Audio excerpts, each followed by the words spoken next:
Salut à tous, c'est Cyril71, bienvenue dans cette nouvelle vidéo. En ce mardi 5 mars 2019, je viens vous faire un nouveau point météo au lendemain de la tempête Freya qui a concerné une bonne moitié nord du pays avec des rafales de vent proches de 100 km/h, occasionnant quelques dégâts.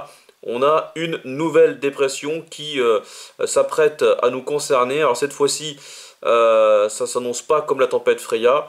Ce sera différent avec un flux de sud-sud-ouest. Les vents s'annoncent moins forts, notamment sur la partie nord-ouest du pays, mais beaucoup plus forts cette fois-ci entre les crêtes des Pyrénées et le Massif central ainsi que la vallée du Rhône, le Val-de-Saône, une partie du centre-est donc qui sera concernée par un très fort coup de vent, voire limite la tempête localement.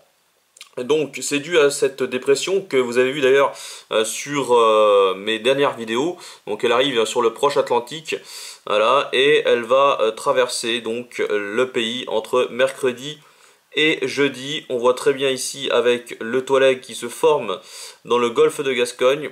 Voilà, ici, donc au sud de la dépression, qui elle est positionnée ici sur le centre des îles britanniques. Ce Touareg a pour conséquence de resserrer les isobars ici. Vous voyez, resserrement des isobars, donc c'est signe d'un renforcement du vent. Et cette dépression va donc traverser, vous voyez, toute l'Europe de l'Ouest, tout le pays, avec une perturbation également très active, de fortes pluies à attendre sur certaines régions, notamment l'ouest, le centre-ouest et également le sud-est, notamment la moyenne et basse vallée du Rhône. Donc je vais surtout vous montrer les vents qui sont donc prévus sous cette dépression. Donc voilà, on va voir ces vents se renforcer déjà cette nuit. Là pour le nord-ouest, donc on a des rafales autour des 80 à 90 km/h. Voilà, ici en flux de sud donc. Et puis dans la journée de mercredi encore c'est plutôt calme. Donc là le GFS ne les voit pas, mais on a des fortes rafales de vent qui seront présentes sur les Pyrénées, mais ça sera vraiment en altitude. Voilà, et en ce qui concerne ensuite du côté du Massif central, la vallée du Rhône, le Val-de-Saône, on voit ces vents, par contre GFS voit très bien les vents se renforcer ici.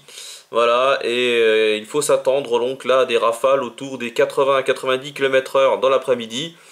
Mais en cours de soirée, ça atteindra les 100 km/h, 90 à 100 km/h un peu partout. Donc sur toute cette partie-là, à partir de la moyenne vallée du Rhône, en direction de la partie est du Massif central, en remontant donc sur mon département, le Val-de-Saône, la Côte d'Or.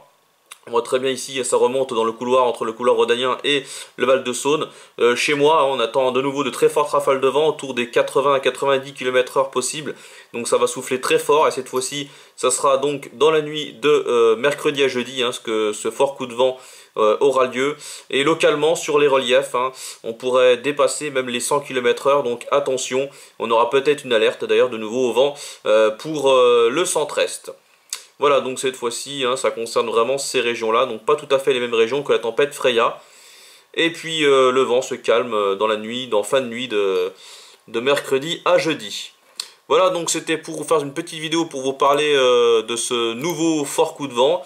Et pour la suite, pour l'instant, je ne vais pas trop vous en parler car la situation n'est pas très fiable. Les dépressions atlantiques ont tendance à continuer à influencer l'Europe de l'Ouest, on le voit très bien, ce rail dépressionnaire sur toute la carte, depuis le Labrador jusqu'au niveau donc de l'Europe scandinave, on voit ce rail dépressionnaire. Donc on aura peut-être des minimums dépressionnaires qui se formeront en dessous, occasionnant peut-être d'autres dépressions importantes. On ne sait pas trop à l'heure qu'il est, la fiabilité n'est pas très bonne. Donc je reviendrai pour vous en parler si j'ai des nouvelles. Pour l'instant, il n'y a pas grand chose à dire en ce qui concerne la suite. Il n'y a rien de fiable, donc je préfère attendre pour vous en parler. Voilà, donc cette vidéo est terminée. J'espère qu'elle vous aura plu. Et on se retrouve donc à très vite.